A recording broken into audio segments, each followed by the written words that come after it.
let's say you want to do some hip openers, and you've got a surface that's smooth like this one. You've already done a little bit of a warm-up of some sort, right? You don't come into this kind of stuff cold, really. It's like you got to do some kind of rolling around of some sort. So I take a washcloth. This is one way that I've opened up my hips just a little bit. Because it's when you get into certain parts, like going, am I running to the limit of the joint, or is it the capsule that's a little bit tight, ligaments, tendons, those kind of things, or am I actually at the edge? And it's like you don't want to go beyond the range of motion of your joint.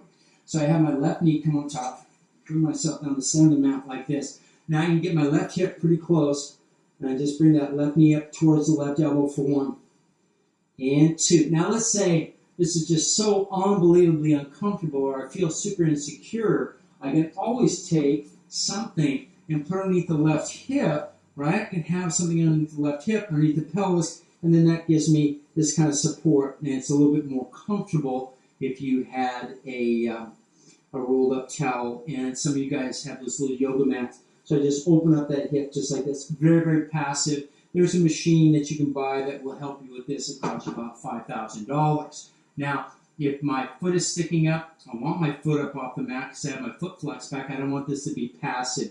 If it was passive, I'd put another pad or a whole blanket or a whole towel underneath my left leg.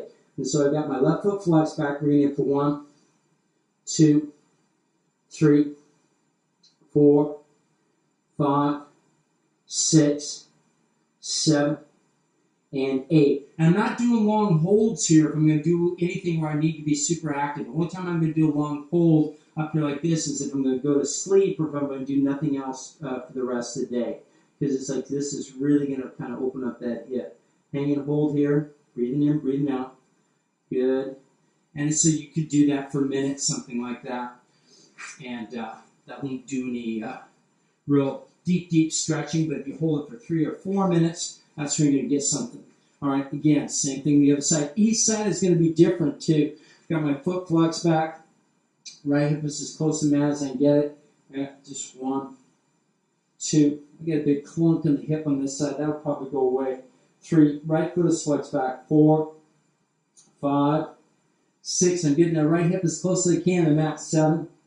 Okay, 8, 9, 10, 11, and 12. All right, so that's going to help you open up that hip just a little bit. And what eventually we're looking for is to have that kind of strength.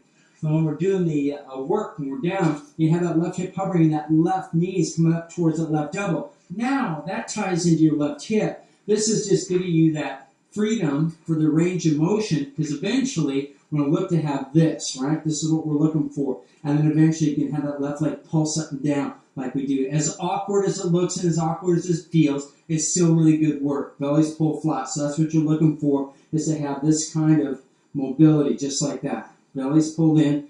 And get that left hip as close as you can to the mat. Right? I want to even it out and go to the other side. Got nothing else to talk about on this side. Breathing in, breathing out, other than opening up your hips will be one of the best things that you can ever do. Same thing goes to the shoulders. Your neck will open up and the shoulders loosen up. Everything's connected. Always watch your feet as well. But right, they commit, pulse up and down. 1, 2, 4, 5, 6. Good, that feels like it's about fairly even. Excellent. All right, so that's going to be a nice little hip opener. Same thing can happen with the shoulders. So you're thinking, well, Rich, how would that happen? So if I take myself here, I have my left hand, and a lot of us have very, very tight shoulders. I can twist over a little bit and just carry that hand over the head. And so now a little bit more, pressing that right hand in the mat. Good, opening up the chest a little bit, very secure place. Good, just even here, right? Just keeping that range of motion. A lot of us have shoulder issues. Good, this is a great way to do that. The physio will give you that exercise up against the wall. Doing it on the floor, a lot of times you relax into it a lot more. Same thing goes if you're on the back, right? You're on your back. You're still working that shoulder thing. Your arm. Get your neck nice and long. So depending on where your head is, maybe you put a towel underneath. Open up. Very passive. This is even less work, working more of that range of motion than doing it up against the wall. Now, my low back is got lifting off the mat just a little bit. I want to imprint it. I just bend my knees, just like that. Feet are flat on the floor. I keep the legs active, right? Everything's active. I got my chin in, left hand's behind the head. Good. So I can work that shoulder a little bit. It's going to be great therapeutic work. Like if you're golfing, playing tennis, you run into shoulder issues, just come at home and just do some of that kind of stuff. Very, very passive, nice work. All right, so that's going to be it for that kind of stuff today. Just rudimentary things to open up the hips, open up the shoulders. All right, I'm going to end this, pick up something else.